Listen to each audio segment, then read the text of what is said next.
Apa sih sekarang yang tidak kamu pamerkan keluar? Yang menelanjangi bukan orang, kok kamu sendiri. Orang itu ngerti detik per detik kamu sedang ngapain. Kenapa? Kamu tidak berhenti posting. Nah itu kan kelakuanmu begitu hari ini. Jadi yang menelanjangi dirimu kamu sendiri. Jangan kaget nanti kamu begitu ketemu kenalanmu, wah ayo kita makan bakso. Loh kok tahu saya senang bakso? Kamu tiap hari pamer bakso.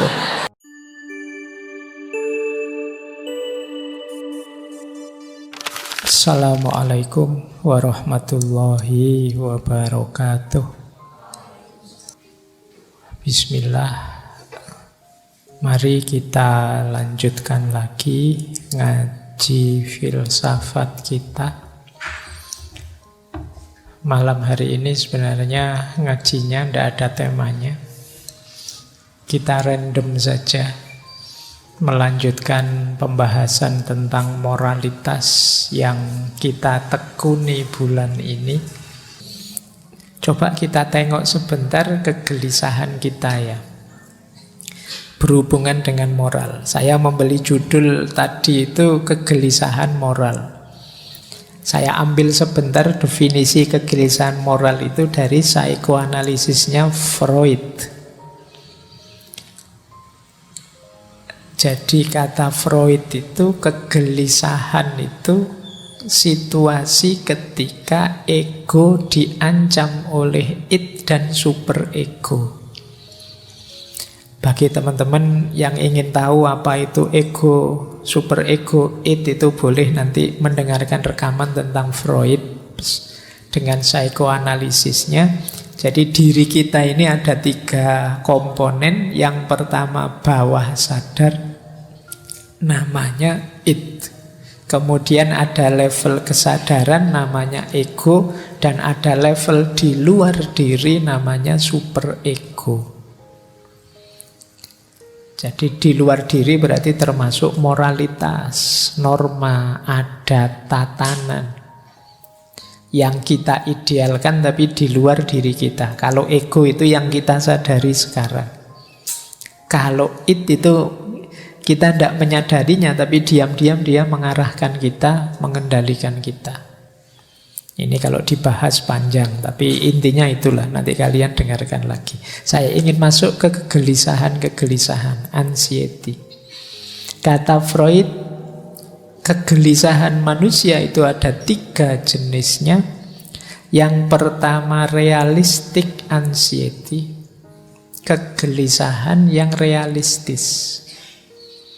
Jadi biasa itu, normal.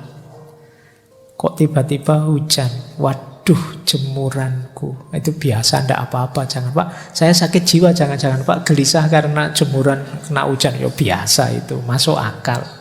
Normal, tidak apa-apa. Oke, itu namanya realistic anxiety. Kalian orang normal pasti punya banyak ketakutan, kegelisahan. Tapi nanti ada kegelisahan jenis kedua, ini yang malam hari ini akan sedikit kita ulas. Namanya adalah moral anxiety, kegelisahan moral. Kegelisahan moral ini ketika terjadi tabrakan antara ego dengan superego, antara tatanan di luar dengan kenyataan diri kita. Seperti tadi loh, misalnya saya tadi bilang hidup itu harus penyayang, peduli masa depan, punya prioritas. Begitu teman-teman merasa, saya kok tidak bisa ya Pak, hidup dengan tertib, punya prioritas seperti itu. Nah kalian gelisah. Atau di tengah masyarakat ada aturan apa, kalian tidak bisa memenuhinya. Kalian terus gelisah. Saya kok tidak bisa ya jadi orang dermawan. Mau sodakoh nyumbang bencana Cianjur saja berat sekali. Maju mundur. Akhirnya tidak jadi. Terus akalnya menjustifikasi, tidak apa-apa, sudah yang lain yang nyumbang banyak, tenang saja. Ada tidak yang begitu? Ada mestinya ya. Oke. Ini namanya kegelisahan moral. Terus kamu menyalah-nyalahkan dirimu sendiri. Aku ini kok pelit ya, aku ini kok tidak dermawan ya, aku ini. Ini namanya kegelisahan moral. Sumbernya banyak, nanti kita lacak sumber-sumbernya. Nah, dan yang terakhir kalau ini kebalikannya, neurotic anxiety. Kalau ini perlu mungkin pendampingan ahli jiwa. Kegelisahan yang sifatnya tabrakan antara ego dengan id.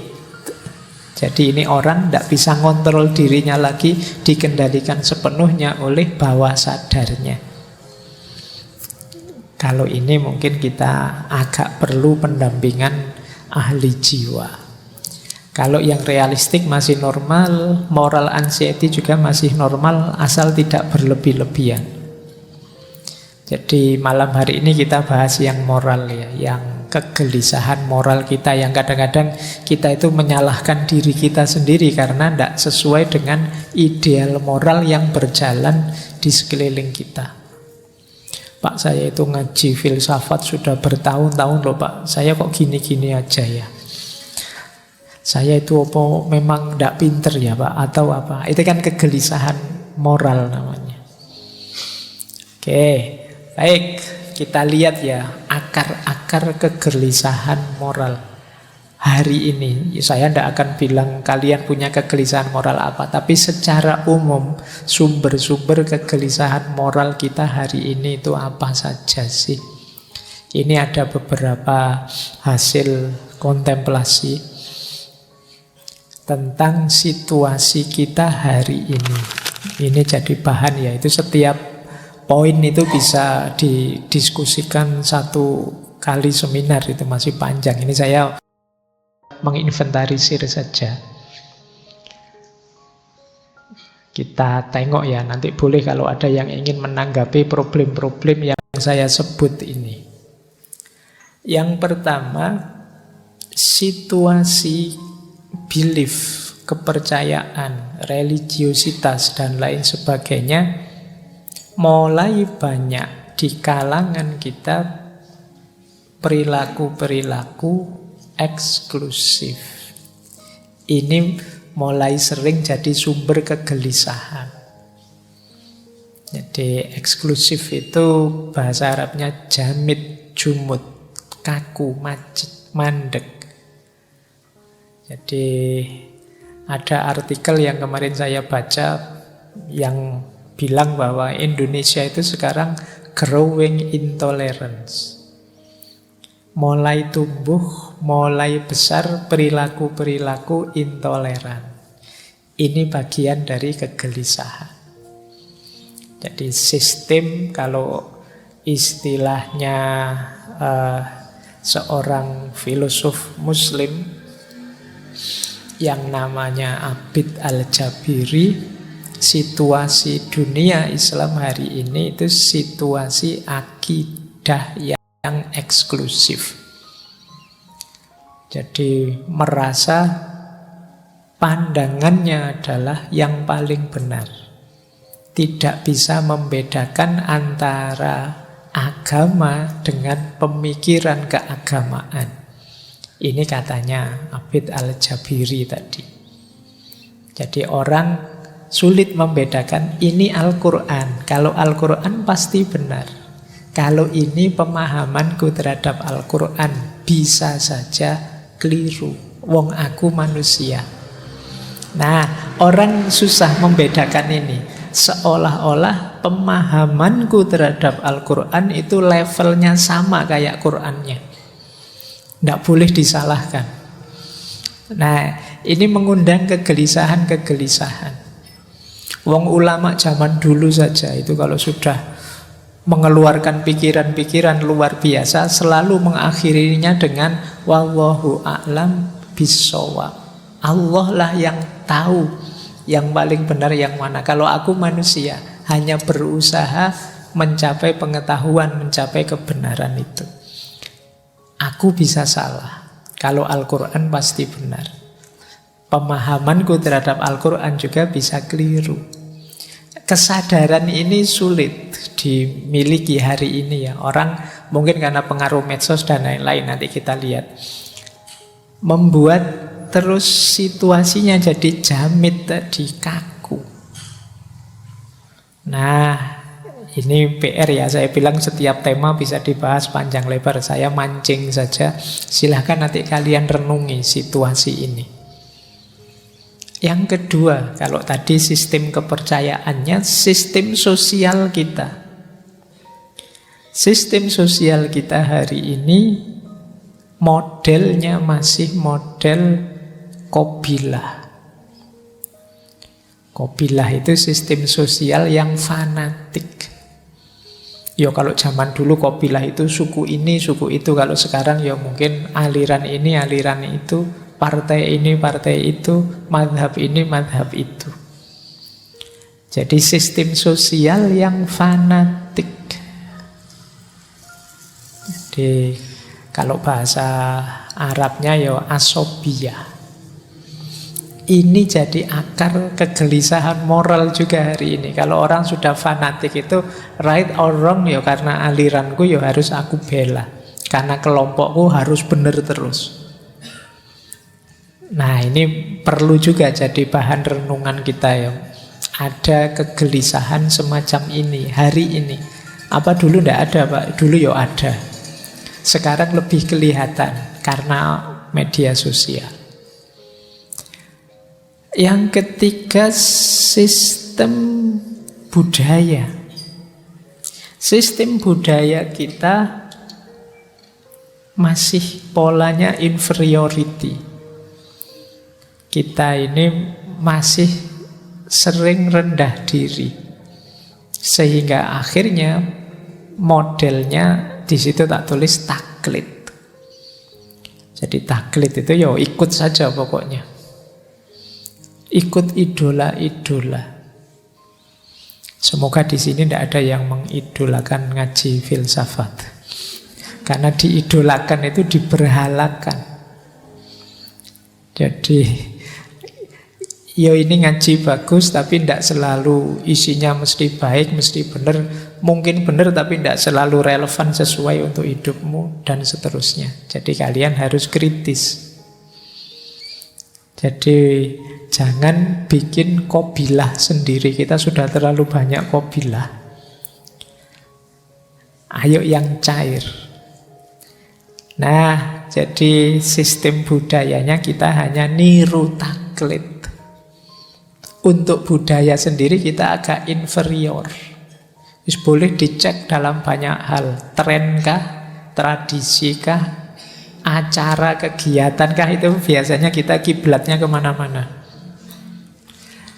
Film saja sama-sama film laga gitu ya tetap milih yang luar kita. Yang film kita anggap level film apa Indonesia apa? Enggak. Yang luar. Kita masih inferior. Jangankan yang budaya, mau kita ketemu orang luar saja kadang-kadang kan rasanya beda. Sudah mahasiswa S2, S3 ketemu turis saja ngajak ngomong saja grogi, khawatir diajak ngomong bahasa Inggris. Merasa Inggrisnya tidak bagus. Kalah berani sama guide-guide itu kadang nekat, pedagang-pedagang itu juga lebih berani dari kalian kadang ngomongnya. Masih ada inferiority secara budaya. Jadi membaca saudara-saudara teman kita itu agak mudah karena tinggal dicari ini orang ini idolanya siapa sih, patronnya siapa, tidak jauh-jauh dari situ. Nah ini kegelisahan tersendiri. Yang keempat, sistem politik kita yo imbas dari Qabilah, imbas dari eksklusivitas tadi, imbas dari inferioritas tadi. Sistem politik kita banyak berpola egoistik. Anania ini melanjutkan yang sistem fanatik tadi. Kepentinganku nomor satu. Meskipun kadang-kadang ya pakai istilah mengatasnamakan kepentingan orang banyak, kepentingan rakyat, kepentingan. Tapi sebenarnya kelihatan sekali masih egoistik, anania. Jadi hanya mengejar kesuksesanku, keberhasilanku. Ku ini bisa kecil, bisa besar. Besar itu berarti ya satu kelompok, organisasiku. Nah, ini kegelisahan selanjutnya. Nanti silahkan kalau ada yang ingin menanggapi ya. Mungkin ada masukan-masukan. Sengaja temanya tidak saya bahas detail. Mungkin nanti ada yang menanggapi. Kemudian ada sistem ekonomi. Sistem ekonomi kita, kehidupan ekonomi masih konsumtif. Kata tadi ya filosof Abid Al-Jabiri, sistem jenisnya ghanimah. Dapat sesuatu dihabiskan untuk kebutuhan. Ini sistem konsumtif. Jadi inginnya mengkonsumsi, bukan memproduksi. Saya yakin teman-teman ini sebagian besar cita-citanya, Pak, nanti saya kerja mapan terus bisa punya rumah, punya mobil, kemudian beli HP yang speknya tinggi dan laptop yang speknya tinggi, beli dan mengkonsumsi. Mental kita masih mental konsumen. Ini PR juga. Jadi ada enggak di sini yang bercita-cita produksi? Pak, saya ingin gimana nanti sukses bikin HP sendiri, kemudian kalau ada yang begitu bagus. Tapi kita ini konsumen. Konsumen itu mau tidak mau dia akan disetir oleh produsen. Jadi wong yo kalian Twitter error sehari saja kan heboh.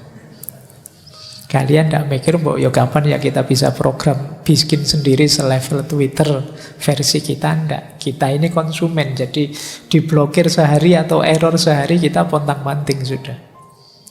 Nah, ini secara ekonomi kita begitu. Kita ingin kerja dan menghabiskannya untuk kebutuhan kita saja. Seperti sistem ghanimah. Ghanimah itu makna literalnya rampasan perang. Jadi kehidupan suku zaman dulu itu ya diperoleh antara lain dengan menyerang suku yang lain. Kalau suku yang lain kalah dapat rampasan banyak. Rampasannya dibagi-bagi rata, kemudian dinikmati. Kalau sudah habis, yo nyari suku yang lain untuk ditaklukkan lagi. Ini sistem ghanimah. Yo kayak kita ingin kerja, kemudian buat beli. Kalau habis yo kerja lagi buat beli lagi. Jadi kita seperti yang saya ceritakan dulu waktu menjelaskan one dimensional man-nya Marcuse itu kan, manusia modern itu ya dijebak untuk bekerja mati-matian terus menikmati. Kalau menikmati habis kerja lagi. Kita tidak ada akhirnya. Nah, ini sistem ghanimah. Dan yang terakhir, situasi hari ini sistem komunikasi. Ini yang sering kita prihatinkan bersama. Orang menyebutnya era post-truth.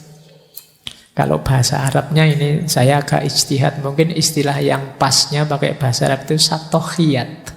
Satohiyat itu kayak satohatnya para sufi.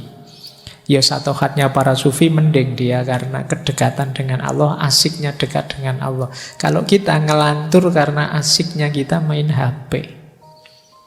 Ngomongnya tidak jelas, tidak kontrol dan lain sebagainya. Banyak hal tidak penting terus dipentingkan dan lain sebagainya. Ini sistem komunikasi yang satohiyat. Orang menyebutnya post-truth. Nah, ini akar-akar tadi ya, kegelisahan moral. Ini mengepungmu di sekelilingmu.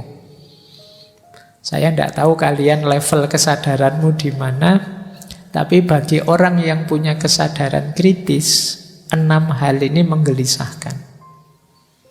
Kecuali orang yang kesadarannya deterministik. Apa hidup ini dijalani saja, ngapain ruwet-ruwet mikir begitu. Atau yang punya kesadaran naif. Kesadaran naif itu orang yang saya tahu sih Pak ada masalah, tapi yo so what gitu loh. Biar sajalah masalah, biar masalah. Silahkan yang ahlinya menyelesaikan, saya yo menikmati saja. Ini orang naif. Nah, kalian ada di mana, ingin berkontribusi apa terhadap problem-problem ini, silahkan kalian pertimbangkan. Saya tambahi lagi ya. biar kamu tambah sumpek. Malam hari ini pokoknya saya tidak ngasih teori, ngasih solusi, saya ngasih masalah. Hari ini kita ada di situasi namanya mass mediated reality. Realitas itu sekarang sampai ke kita melalui mass media. Kalau dulu orang menyebut pengalaman itu kan bayangannya terjun langsung, ngalami langsung. Sekarang tidak. Pengalaman hidup itu diperoleh melalui mass media. Maka namanya mass mediated reality. Sekarang apa yang tidak lewat mass media? Ngaji sekarang ya YouTube. Para ustadz, para ulama, para kiai ya punya channel sendiri-sendiri. Apalagi makanan, apalagi semuanya lewat mass media. Nah, apa efeknya mass media yang jadi fokus realitas hari ini? Itu inventarisir saya, ada beberapa efeknya. Ini boleh nanti kalian protes ya, ini pembacaan saya. Mass mediated reality itu yang pertama membuat hidup jadi dangkal. Ya kan? Rasakan bedanya yang ngaji HP-mu atau kalian ngaji sendiri. Ya tentu saja vibrasinya beda, kedalamannya berbeda. Meskipun HP-mu fasih sekali, enak sekali kalau ngaji. Wong itu memang rekaman, dengan kamu yang ngaji itu kedalamannya jauh berbeda. Bela sungkawa hadir langsung mengucapkan, kemudian ketemu orangnya jauh beda dengan bela sungkawa yang kamu lewat WA copy paste saja. Anggota grup 100 isinya copy paste kabeh. Loh, oh ya kan? Jadi orang lebih mementingkan citra. Orang lebih mementingkan tampilan. Makanya hidup cenderung terus jadi dangkal. Itu nanti jangan-jangan lama-lama ya tempat-tempat rekreasi itu sepi. Orang prinsipnya ngapain capek-capek datang ke sana. Nonton screensaver saja sama saja indah. Bisa saja nanti begitu. Nah, coba kalian rasakan ya, intimnya ketemu langsung dengan hanya lewat media sosial. Rasakan yang kemarin waktu pandemi yang mau tidak mau kalian hanya berinteraksi via media sosial, dengan sekarang sudah bisa ketemu langsung. Oh ngaji gini aja kan rasanya beda kedalamannya. Oke, baik. Yang pertama itu PR kita. Bukan berarti kalau begitu ndak HP-HP-nan Pak, ndak. Ya kamu harus lebih cerdas menyikapinya. Yang kedua, hari ini itu noisy, riuh. Kenapa? Orang semua ingin menunjukkan dirinya. Karena citra dianggap lebih penting daripada kenyataannya. Jadinya ruamenya luar biasa. Kamu boleh ngitung, kamu punya berapa grup di HP-mu, kemudian berapa ratus WA yang tampil di HP-mu hari ini, terus kamu hitung mana yang penting, mana yang tidak. Dari ratusan postingan itu berapa yang penting? Kadang-kadang kan kamu buka TikTok itu kan, kalau pas bagian serius kamu skip, bagian dagelan lucu-lucu kamu tengok, nanti bagian apa kamu tengok. Oh yang wow ini ilmu loh, nanti saja, nanti yang lucu-lucu. Jadi rame, riuh, entah berapa ribu, berapa juta tiap hari postingan. Tapi berapa persen dari semua itu yang berbobot, meningkatkan kualitas hidup kita. Yang ketiga, kita ini sering kegemukan informasi. Ini jangan dikira nyaman. Informasi itu sebenarnya kita butuh cukup saja. Terlalu banyak informasi kita akan terdistraksi kemana-mana. Hal-hal tidak penting merepotkan kepala kita.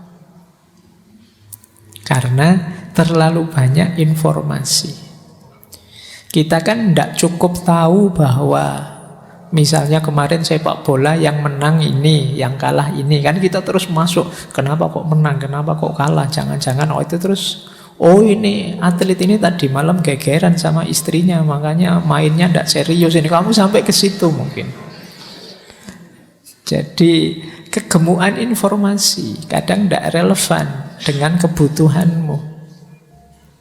Nah, ini juga sering jadi masalah. Kalau kalian tangguh, punyalah filter.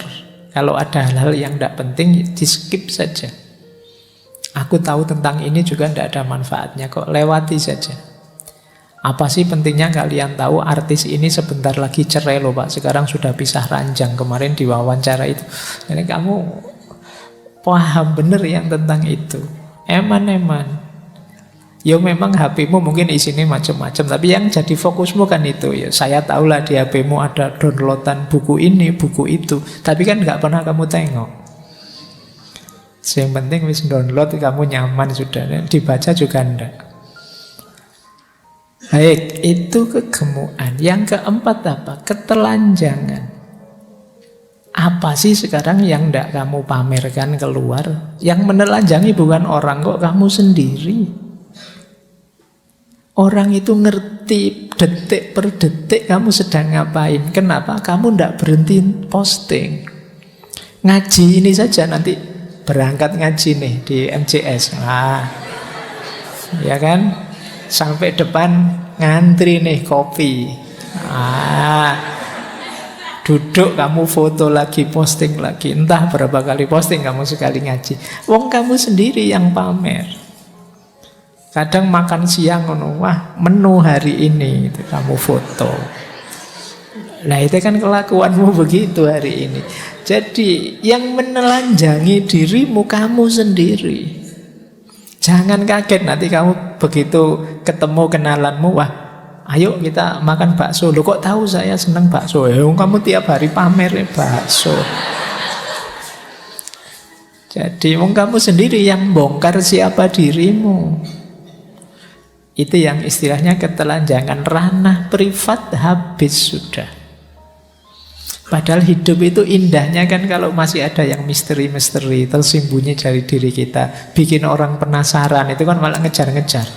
Tapi kamu sekarang terbuka semua sudah, tidak bikin orang penasaran lagi.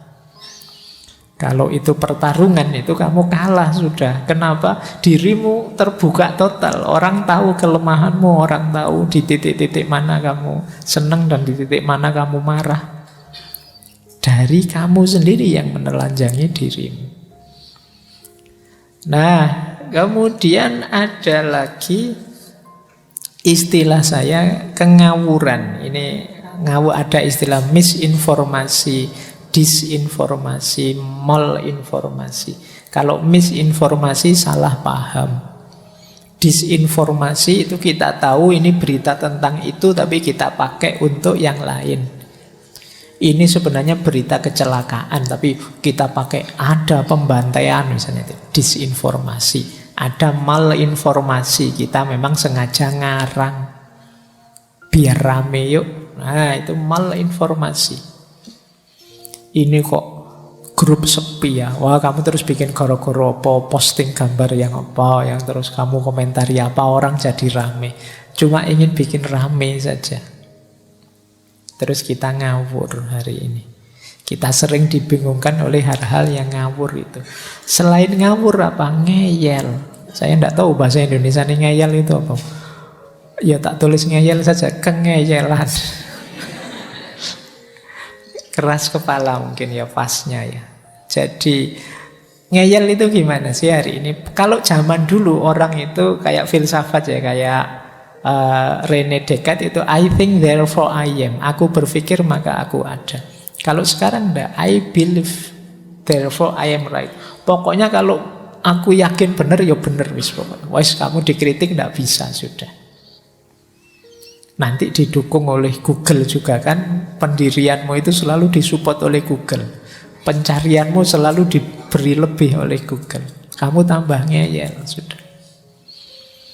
Nah, begitu kamu cari apalah misalnya Fakhruddin Faiz sesat misalnya.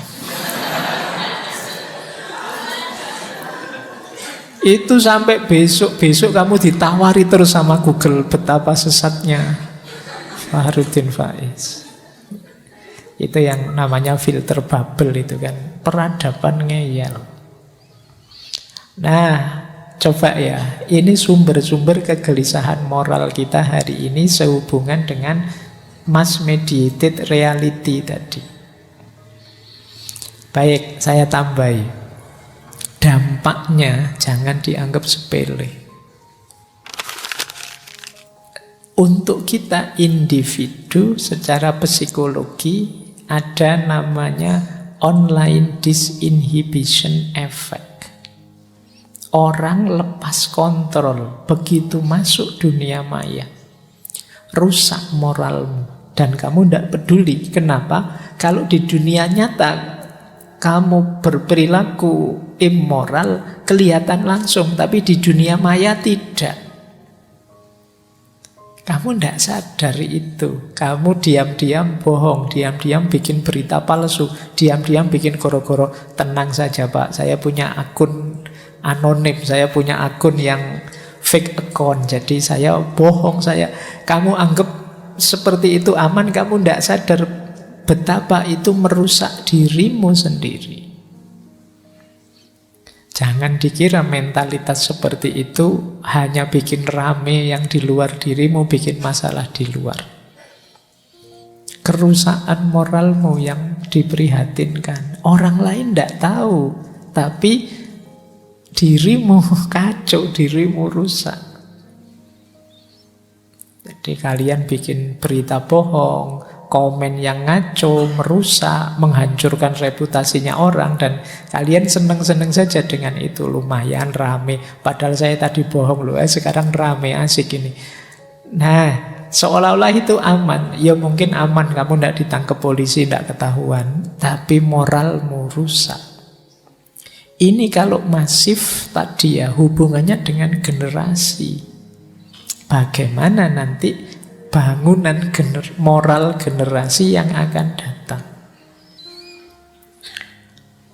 Yang kedua, ada fear of missing out. Ini orang sering pakai istilah FOMO. Takut kalau tidak eksis. Akhirnya kamu memaksakan diri harus tampil terus di dunia maya, harus tampil terus, posting apa saja. Ini namanya fear of missing out.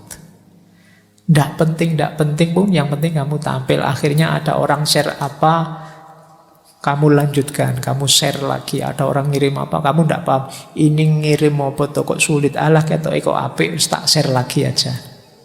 Padahal mungkin kamu tidak sadar itu. Banyak hal yang mungkin merusak di situ, banyak hal yang membingungkan orang. Yang penting kamu tampil. Kalian kan gelisah kalau grupmu sepi. Grup ini kok sepi banget ya, terus meme-nya banyak tentang grup yang sepi itu. Seolah-olah kalau sepi berarti kamu tidak ada. Kalian ingin tampil terus, eksis terus. Kadang-kadang kalau ada teman sakit atau ada anggota grup yang keluarganya meninggal, itu kan yo perlombaan innalillahi, perlombaan bela sungkawa. Tidak cukup satu orang, kami semua dari grup ini mengucapkan, tidak semuanya. Akhirnya terpaksa kita harus menghapusi satu-satu postingan karena penuh kuotanya. Jadi itu fear of missing out. Seolah-olah kalau belum tampil, belum ada. Makanya kalian setiap kali posting kan bolak-balik kamu tengok kira-kira yang sudah melihat berapa, yang sudah nge-like berapa ya. Semakin banyak yang nge-like, semakin banyak yang lihat, kamu merasa semakin eksis. Jadi kamu eksis atau tidak, kamu ukur sejauh mana postinganmu viral. Ini saya posting sejak kemarin, yang like kok cuma 2 saja. Itu pun yang satu akunku sendiri, yang satunya iya, itu kamu gelisah mesti ya, karena khawatir jangan-jangan aku sudah tidak dipedulikan orang lagi. FOMO, fear of missing out. Yang ketiga, kamu lebih peduli citra daripada esensi. Kamu lebih seneng kelihatannya daripada aslinya. Itu kan yang membuat kalau kamu foto itu filternya bisa 3-4 kali. Kamu nyari foto yang bisa membuatmu seganteng mungkin. Itu pun sekali foto kamu ambil 20-30 kali, kamu pilih satu yang menurutmu paling pas. Citra lebih kamu utamakan daripada keaslian. Ini juga perlu dipertimbangkan. Kemudian mentalitas instan. Apa-apa ingin segera, ingin langsung. Kalau ini boleh nanti teman-teman mendengarkan sesi ngaji Paul Virilio tentang dromologi. Bagaimana masyarakat hari ini tuh apa-apa ingin cepat. Tidak sabar menunggu proses. Tidak sabar menanti proses yang memang harus dijalankan. Nah, inginnya instan. Pilihan presiden masih 2 tahunan lagi. Itu mungkin kamu yang sudah punya jago pinginnya, yo calonku harus jadi presiden sekarang. Jadi ingin segera, ingin langsung.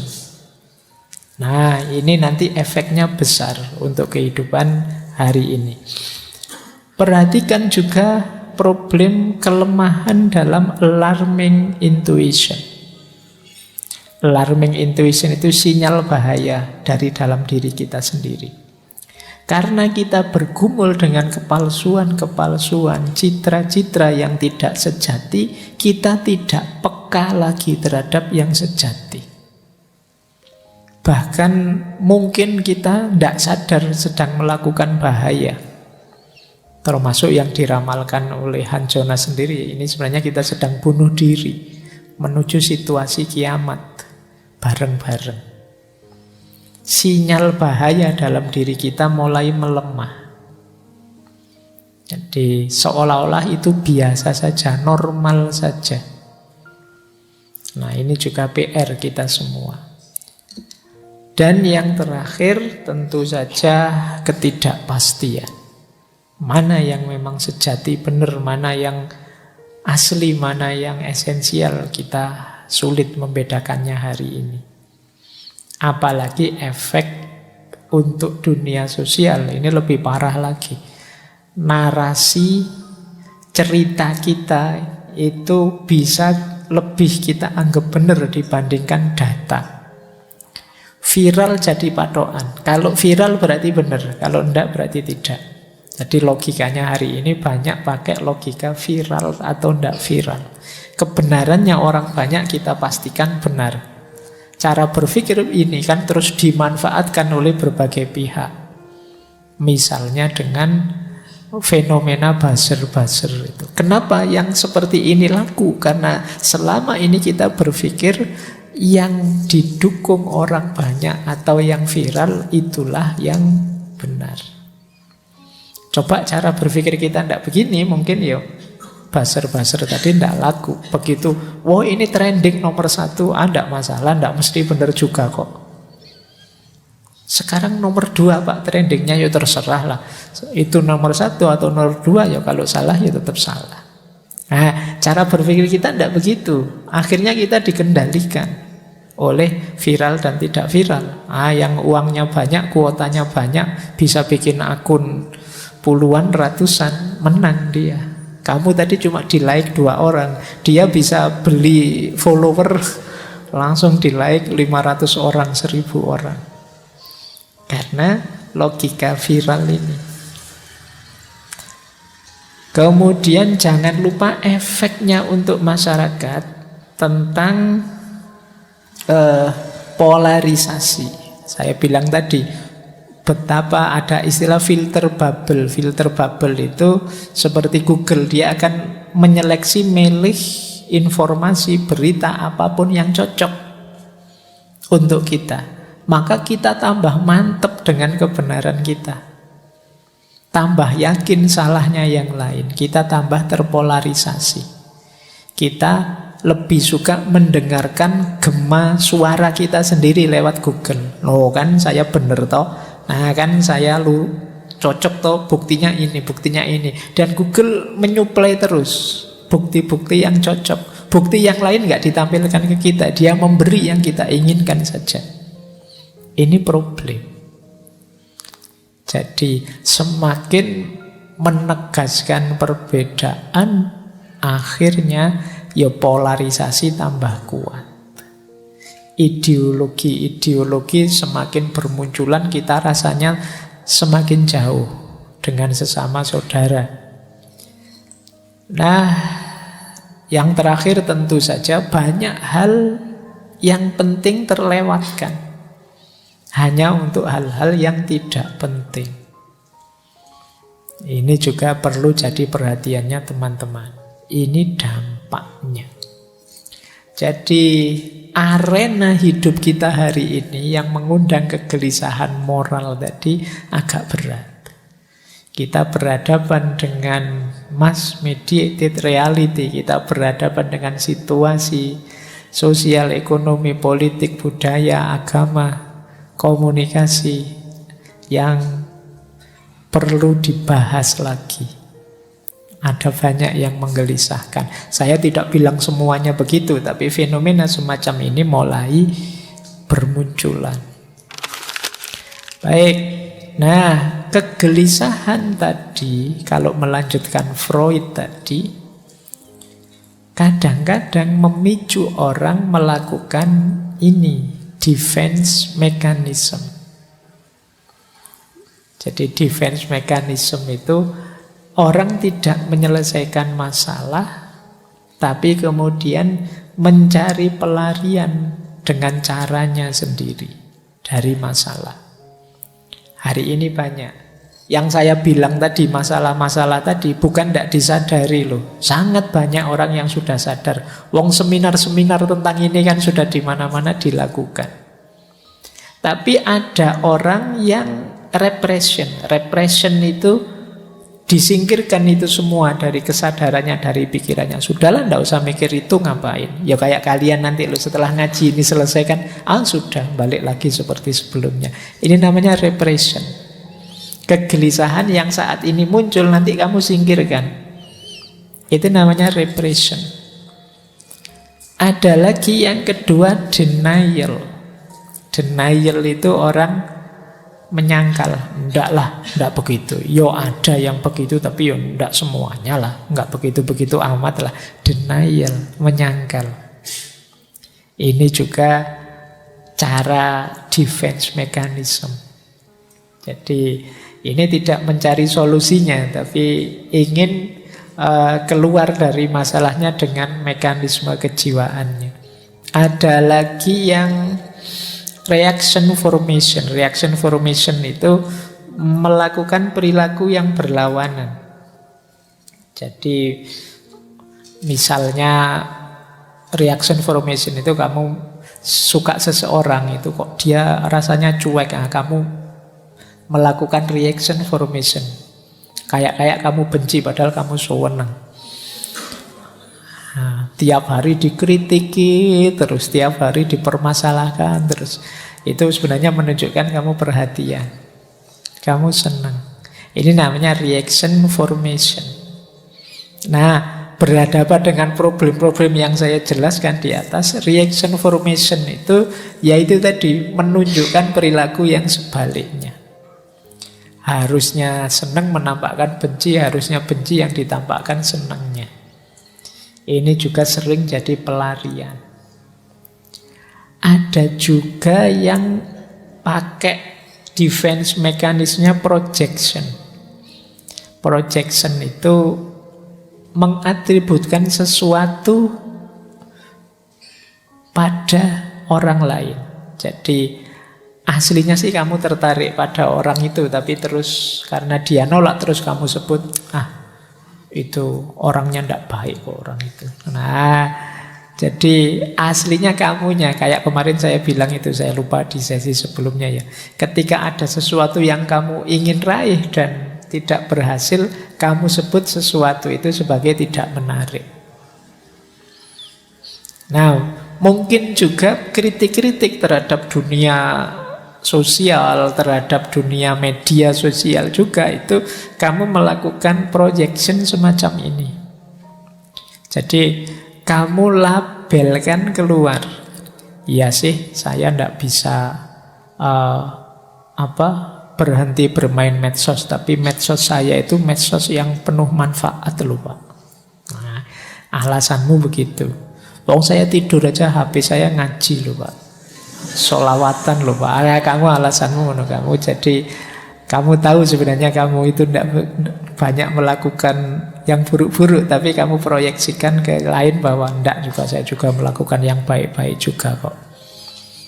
Ya biar aja HP-mu yang nanti masuk surga duluan.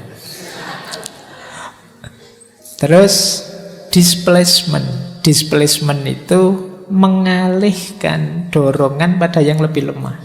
Ini displacement. Saya pingin sih Pak untuk menyelesaikan problem, saya tidak terikat HP, saya medsosan yang baik-baik saja. Tapi kan tugasnya pemerintah Pak itu untuk blokir-blokir untuk itu. Saya tinggal jalan saja. Ini namanya displacement. Ada sasaran tembak yang mudah, yang membuatmu jadinya tidak bertanggung jawab. Ya salahnya sendiri Pak. Harusnya kalau tidak boleh ya diblokir saja. Kalau masih ada ya saya main. Nah, ini namanya displacement nantinya. Kamu melarikan diri dari problemmu. Ada lagi regression. Kalau regression ini mundur sebentar.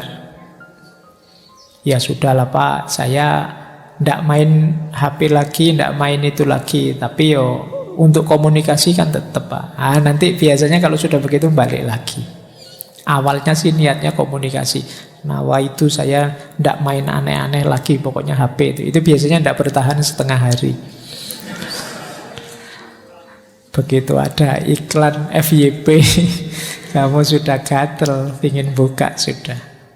Nah, itu namanya regression. Ada lagi sublimation. Sublimation itu mengalihkan. Jadi, wah, saya gantilah. Biar tidak asik main HP terus, tak ganti sepedaan lah. Tak ganti berkebun lah. Tak ganti apalagi berternak lah. Semoga lah macam ini namanya disublimasi. Kayak kemarin waktu pandemi kan kalian aktivitasnya kurang, diganti apa saja untuk ngisi waktunya. Biasanya ya tidak tahan lama juga. Wong ini defense mekanisme melarikan diri dari masalah sebentar.